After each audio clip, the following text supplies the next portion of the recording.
Amém?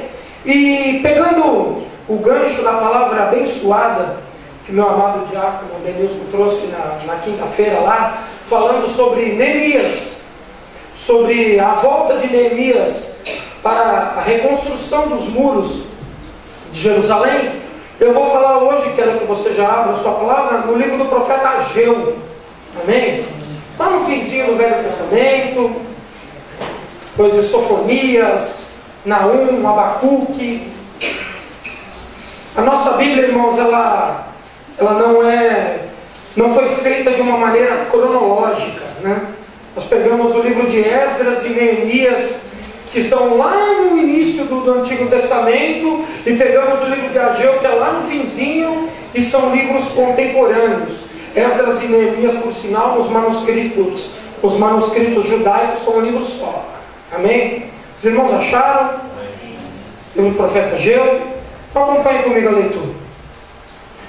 No segundo ano do rei Dário, no 6º mês do primeiro dia, por intermédio do profeta Ageu, a Zorobabel, filho de Sealtiel, governador de Judá, e a Josué, filho de Jeozadaque, o sumo sacerdote, dizendo: assim diz o Senhor dos Exércitos, esse povo diz, não veio ainda o tempo em que a casa do Senhor deve ser edificada. E veio, pois, a palavra do Senhor por intermédio do profeta Ageu, dizendo: é para vós tempo de habitardes nas vossas casas apaineladas, enquanto a casa de Deus fica deserta.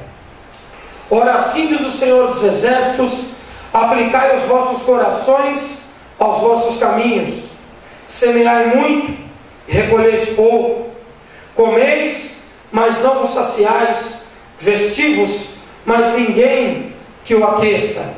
O que recebe salário, recebe-o, e o põe num saco furado.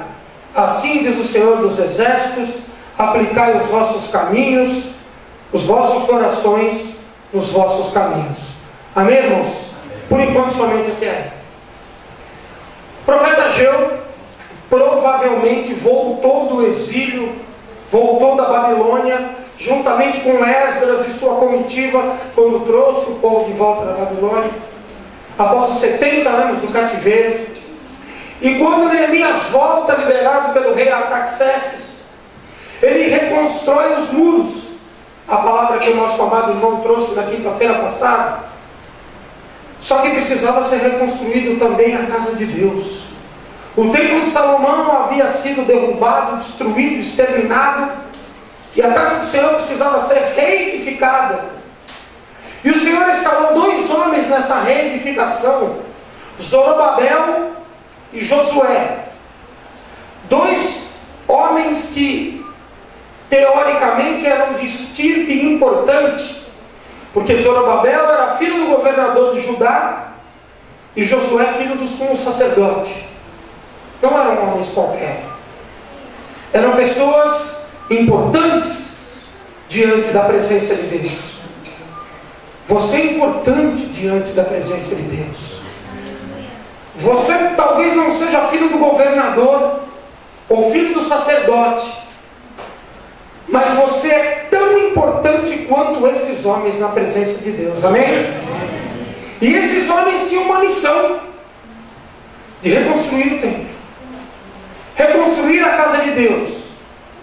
Só que, irmãos, se nós acompanharmos o texto, nós vamos ver que esses 2 homens estavam com o mesmo problema e a mesma dificuldade que nós e a humanidade encontram nos dias de hoje.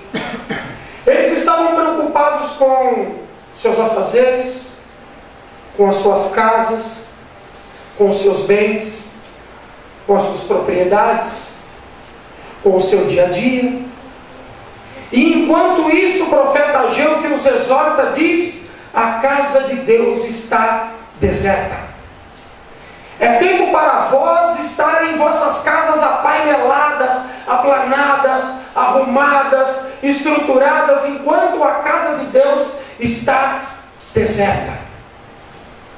Irmãos, quando Deus ele coloca um ministério, uma obra, um chamado, é para que nós o executemos. Amém? Amém? Amém?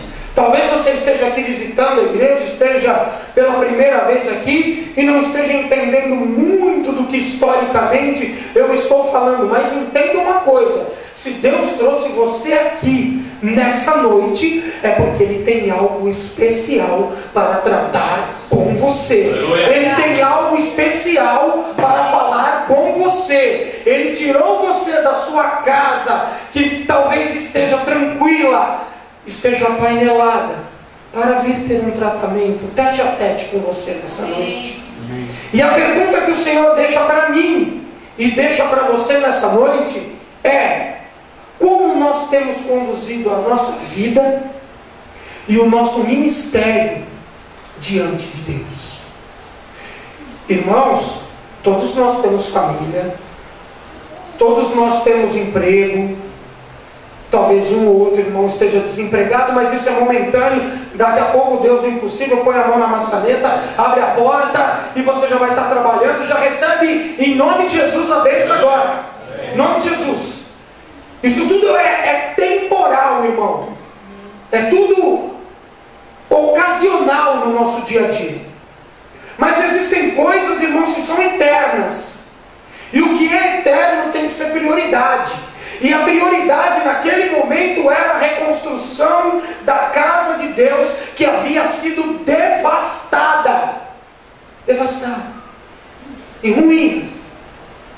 E aqueles homens precisavam reedificar o templo do Senhor, mas o texto diz que eles estavam preocupados com as suas próprias vidas. Olha o verso 4. É para vós tempo de habitardes nas vossas casas apaineladas, enquanto a casa de Deus fica deserta. Irmãos, por mais que você tenha com que se preocupar na sua vida, eu tenho certeza que você tem. Porque no mundo que nós vivemos, irmão, esse negócio de você vai se converter e você não vai ter mais problema e sua vida vai ser uma bênção, isso é para essas igrejas hereges que nós vemos por aí. Uma vez um pastor disse para mim: irmão, se a pessoa está passando por um problema é porque tem alguma coisa errada. Eu falei para ele: isso é heresia. Diga para mim, de Adão a João na ilha de Patmos, lá no fechamento de Apocalipse, qual dos mártires da igreja, meus reverendos, não tiveram problema? Cite um que não passou por dificuldade. E homens e mulheres que estavam muito mais na presença de Deus do que eu, e tiveram problemas. Então esse ministério do não, você não vai ter problema, tua vida vai ser uma maravilha, oh glória, agora vai ser tudo lindo, tudo maravilhoso, e se você tiver um problema, você está em pecado, isso é conversa fiada. Problema todo mundo tem. Nós estamos debaixo do mesmo sol que os injustos, sujeitos às mesmas adversidades que eles estão. Eles ficam desempregados, nós também. Eles ficam doentes, nós também. Eles têm problema em casa, nós também. O diferencial é que nós temos Jesus Cristo, o autor e consumador da vida, do nosso lado. Aquele que está aqui, que deu a abertura do culto, que, como disse a Priscila, quando nós chegamos, irmãos, o Senhor, Ele estava ansioso para que nós pronunciássemos o seu nome, para que Ele invadisse o nosso coração com a presença do Espírito Santo de Deus. Ou você acha que nós estamos aqui reunidos e os anjos do Senhor não estão passeando nesse lugar? Eu não posso ver, você não pode ver, mas é promessa de Deus. Onde estiver dois reunidos em meu nome, lá estaria. Jesus está aqui, irmãos. Os anjos do Senhor estão aqui, como diz a palavra de Deus, com salvas de prata, para recolher o teu pedido, a tua lágrima, a tua oração nessa noite, para te atender, para te suprir, para te socorrer. Aleluia. Amém? Amém. Glória a Deus. E esses homens, irmãos, diz o texto, estavam preocupados somente com suas vidas. Nós também temos que estar preocupados com as nossas vidas. É fundamental que você cuide da sua casa. Se você não cuida bem da sua casa, como vai cuidar das coisas de Deus? Diz a própria palavra. Mas, irmãos, a nossa dedicação ao templo, a nossa dedicação à igreja, a nossa dedicação ao ministério, a nossa dedicação na oração, a nossa dedicação no jejum, a nossa dedicação no clamor, tem que ser sempre prioridade na nossa vida. Amém? Amém? Se você estiver passando pelo momento mais tranquilo da tua vida, dá glória a Deus. Se você estiver passando pelo momento mais difícil da tua vida, dá glória a Deus. Porque um dia nós temos tudo. Talvez no outro dia não tenhamos nada. Não é, Priscila? No sair do ventre da minha mãe, eu nunca voltarei para lá. Tudo que eu tinha era de Deus, Ele me deu e Ele tomou. Louvado seja o nome do Senhor. Os irmãos estão entendendo a essência do que eu estou querendo passar através desse texto complexo da volta do povo da Babilônia, depois de 70 anos de cativeiro, aproximadamente 500 anos antes de Cristo. Mas diante de toda essa complexidade, irmão, há um fato muito tranquilo para que nós entendamos que a prioridade são as coisas de Deus. A prioridade é Deus. Deus está em primeiro lugar na nossa vida em todos os momentos. Eu não sei o que você está passando. Talvez seja o momento mais difícil da tua vida. Momento de dor, momento de lágrima. Mas glorifica o nome do Senhor, dá glória a Ele, continua acreditando, continua louvando, continua buscando, porque o Senhor Ele vai mudar o teu cativeiro. O Senhor Ele vai mudar a tua situação. O Senhor Ele não muda a situação daquele que não tem compromisso com Ele, daquele que é murmurador, daquele que não está presente de contínuo diante do altar. Porque aquele que está de contínuo diante do altar é o que participa das coisas do altar. Você está aqui nessa noite participando das coisas do altar. Aleluia. Enquanto você ouve esse humilde pregador, eu vou fazer aqui uma ressalva, uma brincadeira. Estávamos lá na quinta-feira, né? Nós reunidos ali na frente com o Jair, e nós chegamos à conclusão que aquela música "Você não vale nada, mas eu gosto de você" é uma profecia de Deus, irmãos. Ele estava falando comigo. Você não vale nada, Luiz, mas eu gosto de você. Irmãos, é a definição mais plena da graça. É aquela música, Adriano. Ele estava falando comigo. Você não vale nada, mas eu gosto de você. Você não vale nada, mas eu gosto de você. E ainda queria saber por quê. Amém, irmãos? Amém. E aí nós nos colocamos diante de uma situação difícil das nossas vidas, tendo um Deus pleno de graça, de misericórdia ao nosso lado, e vamos olhar para trás? Vamos retroceder? Como o meu amado Ailton acabou de me entregar, depois de 32 anos, havia uma dor de barriga na minha vida, eu vou olhar para trás? Não é tempo de olhar para trás, irmãos. É tempo de avançar. Aleluia. É tempo de ver os nossos filhos crescendo, ensinando para eles o mesmo caminho. Acabei de falar para minha filha ali, falei: filha, vai chegar o dia em que você vai estar lá pregando e o pai vai estar assistindo. Glória a Deus. Aleluia. Você estará pregando. Você é o futuro. O Gustavo é o futuro, o Guilherme é o futuro, o Isaac é o futuro. São os futuros pregadores do reino de Deus. Nós estamos hoje aqui para fazer a vontade dele. E a palavra de Deus diz, irmãos, que um preço caro foi pago pela indisciplina daqueles homens. Olha o que diz no verso 6: semeai muito e recolheis pouco, comeis, mas não vos saciais, vestivos, mas ninguém se aquece.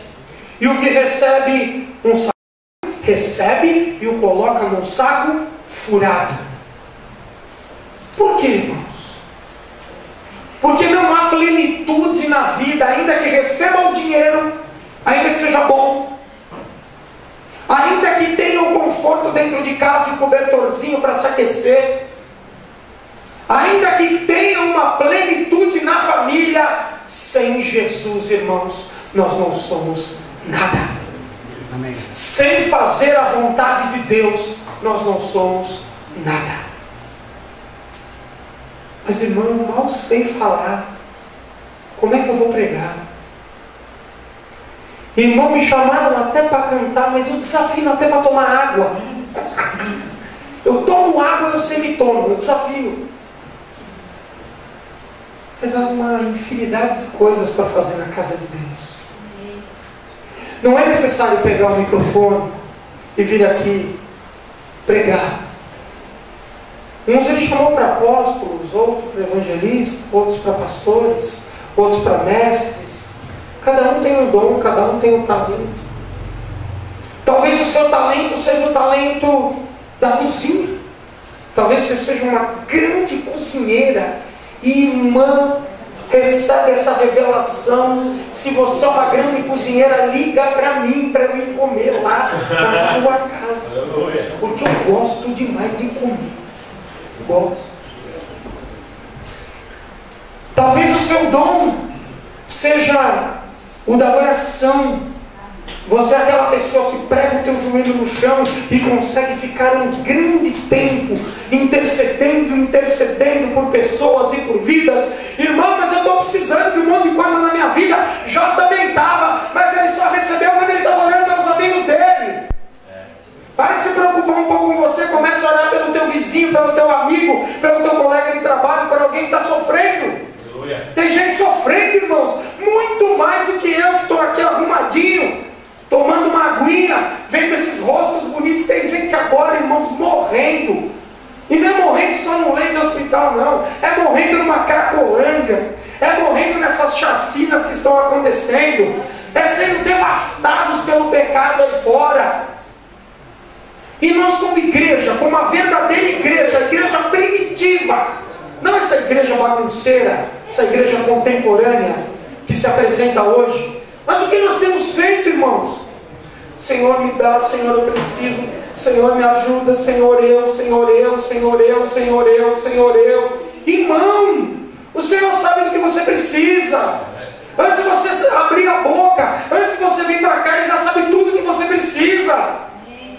Nós precisamos despojar os nossos corações dessas coisas e nos colocar em prol da causa e do reino de Deus, como esses dois homens foram convocados e exortados pelo profeta Ageu. Você que está aqui nessa noite, de repente o teu chamado é um chamado tão rico, você fazia tanta coisa aqui na igreja, e de repente está meio tristonho, não está vindo mais com a mesma frequência. Levanta a tua cabeça, irmão. Levanta a tua cabeça, irmã. Vem ajudar. Vem participar. Vem unir. Vem agregar. Você é muito importante. Muito importante. Ah, se eu não for, eu acho que os irmãos não vão nem lembrar que eu não fui. Não só vão lembrar, irmãos, como o Senhor Jesus, Ele está ali olhando para você e numa expectativa gigantesca que você entre por essas portas. Quando você entra aqui, eu imagino pela fé o sorriso de Jesus ao te ver entrando. Glória a Deus. Eu sou um miserável, estou feliz de te ver. Imagine o Todo-Poderoso, a alegria que Ele não está de ver você aqui nessa noite. A alegria que Ele não está de ver o teu sorriso aqui nessa noite. Apresenta diante dEle a tua situação, mas apresenta diante dEle também a situação daquele que você conhece, que está aflito, que está sofrendo. Irmãos, o pastor Jair, ele gosta muito de orar e ele pede para os irmãos levantarem a mão, né? E dizer por que você quer que ore. Irmãos, eu não levanto a mão para pedir por mim. Eu mudei, eu pedia, eu não peço mais. Ainda que eu precise, eu peço por alguém que está precisando. Os irmãos estão entendendo como funciona o reino de Deus? O reino de Deus, ele é diferente da nossa perspectiva de vida. Irmãos, a perspectiva do homem qual que é? A perspectiva do homem é comprar uma casa maravilhosa, é ter muito dinheiro, é ter várias mulheres, é ter um monte de carro, carro, é ter isso, é ter aquilo. É uma perspectiva furada que leva o homem para um despenhadeiro, ladeira abaixo, para um abismo. E às vezes o inimigo dá, irmãos. Dá. Eu costumo dizer que o inimigo, ele é o dono da escada. É o dono da escada. Ele põe a escada e ele olha para o homem, para a mulher e diz: sobe. E a pessoa cai na dele e começa a subir. E aí começa a prosperar. E a coisa vai ficando bacana. E aí estava lá com a mulher que já está com 40 anos, troca por duas de 20 para manter os 40. E vai subindo. E vai subindo. Quando ele chega lá em cima, ele tira a escada. Ele é o dono da escada. E é um tombo só, irmãos. Geralmente o tombo é para tirar a vida. Porque principalmente quando acontece com um homem, mulher de Deus, com um crente, ele sabe que se ele der uma brecha, volta. Então ele vai tentar logo tirar a vida. Levanta a tua cabeça nessa noite, dá glória a Deus e acredite naquele que está cuidando de você. Aquele que tem a sua vida na palma das suas mãos. Aquele que enquanto você cuida da casa dele, ele cuida da tua vida. Aquele que enquanto você dá glória a Deus, ele sustenta a tua família. Aquele que enquanto você está aqui simplesmente varrendo um chão, ele está apainelando a tua casa. Glória a Deus. Você está lavando um prato aqui na igreja, ele está apainelando a tua casa. Ele está enchendo tua casa de virtude, de bênção, de alegria.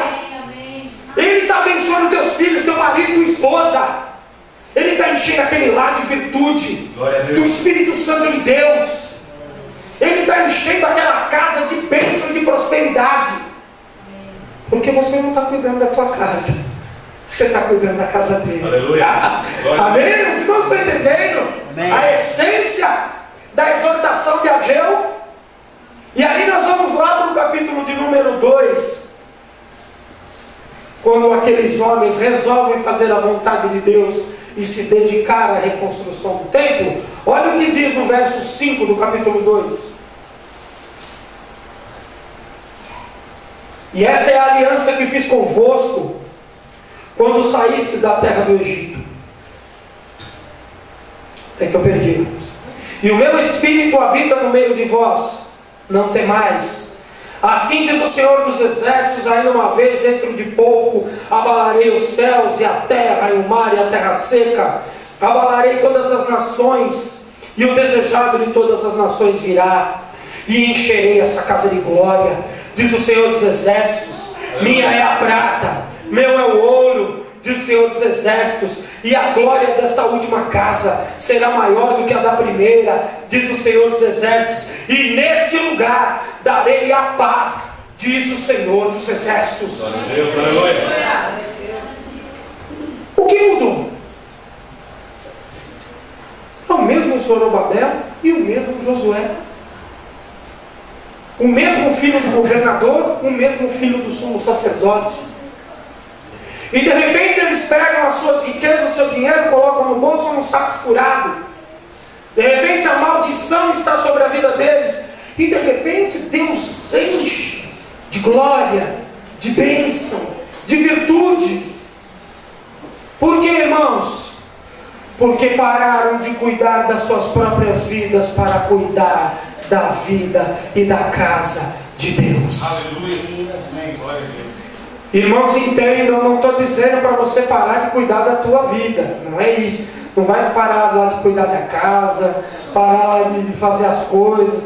Chegar, foi o pastor que disse lá para eu não fazer mais nada. Agora eu tenho que cuidar da casa de Deus. Não é isso, irmãos. Mas ele veio tirar satisfação comigo. Não é isso. Você tem que continuar cuidando da sua vida, trabalhando, lutando, educando seus filhos. Isso é bênção de Deus. Mas o quanto tempo da sua vida tem sido dedicado para a obra? Não responda. O quanto tempo tem sido dedicado para a oração? Não responda.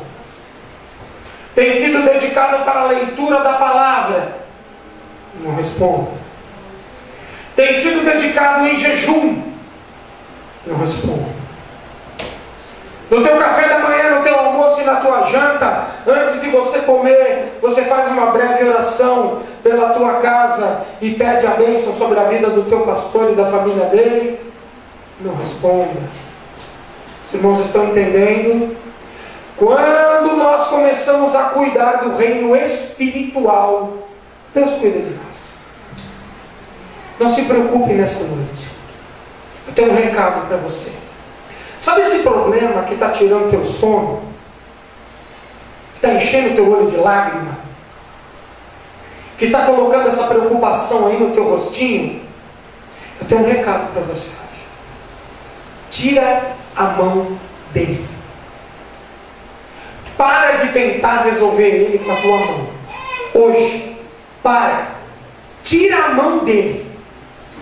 E deixa Deus colocar a mão. Aleluia. Em vez de tentar resolver esse problema amanhã, você vai orar. Senhor, julga a minha causa. Como a viúva importunava o rei, Senhor, julga a minha causa. Senhor, julga a minha causa. Senhor, julga a minha causa. O Senhor, Ele vai te ouvir. Ele vai julgar a tua causa. Ele vai mudar o teu cativeiro. Porque Ele é Deus. E Ele vai ver em você um coração contrito e um coração voltado para o reino e para as bênçãos dEle. Dedique-se ao templo. Dedique-se à leitura. Dedique-se à palavra. Tem pessoas, irmãos, que às vezes ficam 10, 15, 20, 30, 40, 50 anos dentro da igreja e conhecem muito pouco da Bíblia. Muito pouco. Até nós que conhecemos um pouco mais, temos muito mais do que conhecemos. Muito mais. Muito mais. Porque ela é a revelação de Deus dia a dia, dia a dia. Tem muita luz escondida aqui dentro que meus olhos ainda não viram. E precisam ver. E Deus precisa tirar esse escama espiritual para que eu veja. Irmãos, ninguém vai ser bom de Bíblia se não ler. Irmão, não entendo nada da Bíblia. É mesmo você ler? Não.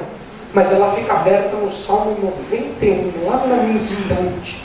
Tem até um pernilongo que está morando lá, bem no vão. Toda vez que eu vou dar uma olhada, principalmente agora que está calor, ele sempre está lá.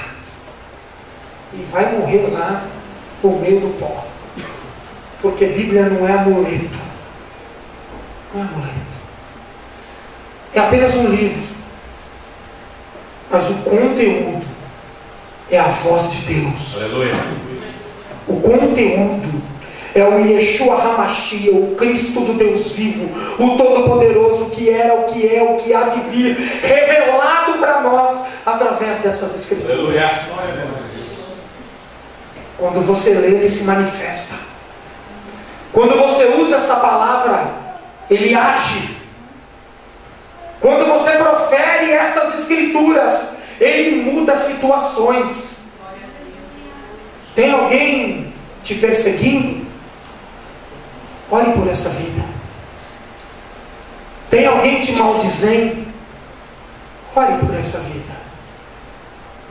Irmãos, mas tem hora que dá vontade de pegar ele pelo pescoço. Tem hora que dá vontade de pegar ela pelo pescoço. Eu sei que temos. E você não é exclusividade. Todos nós temos essa vontade. Ou você acha que até o nosso Salvador, Jesus Cristo, não fez uma corda ali, não fez um cinto e não botou todo mundo para correr na porta do templo, dando cintada em todo mundo, chamando todo mundo de ladrão? Porque até ele perdeu a paciência. Até ele, estando nessa carne, por um momento perdeu a paciência. Que dirá nós, né, Adriano?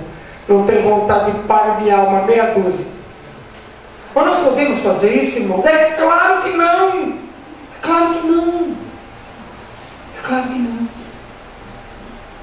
Tem alguém te perseguindo lá no teu trabalho? Ore por essa vida.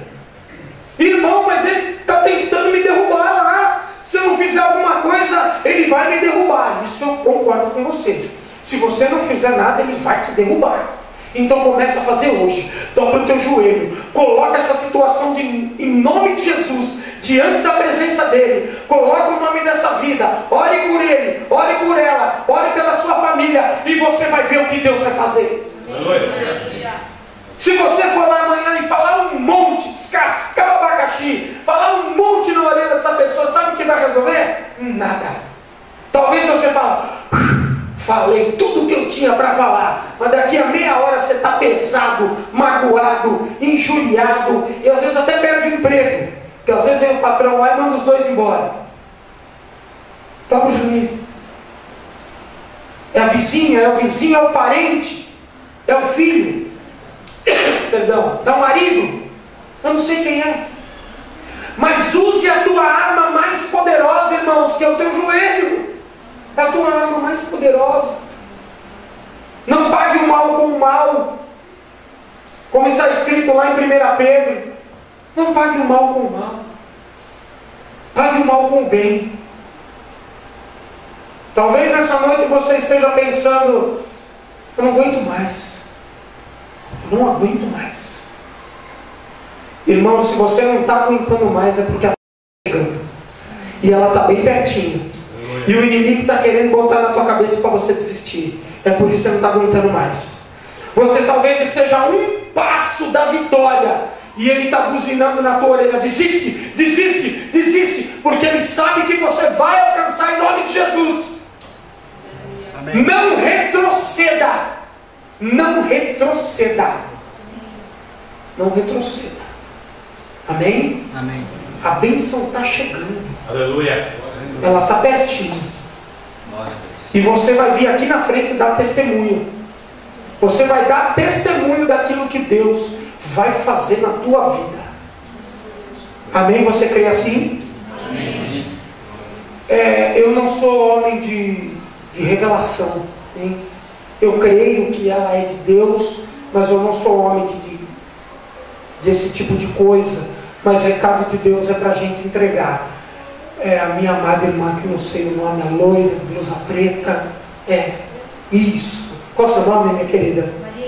Maria Inês, a vitória está chegando. Eu não sei o que é, Maria Inês. Eu não sei o que é. O coraçãozinho aí está aflito, está sangrando. Está sangrando. Está sangrando. Mas a vitória está chegando e você vai vir aqui dar testemunho em nome de Jesus. Não retroceda. Não retroceda. Recebe em nome de Jesus. Não retroceda. Amém? Glória a Deus pela sua vida, minha amada. Santo Deus. Meus amados, que Deus abençoe grande e profundamente a tua vida. Eu vou encerrar por aqui. Que o Senhor ele possa ter falado muito mais no teu coração do que eu com essas simples e humildes palavras. Mas eu tenho certeza de uma coisa: dedique-se às coisas de Deus, e você vai ver o que Deus vai fazer na tua vida. Deus te abençoe em nome de Jesus. Aleluia. Glória a Deus. Aleluia.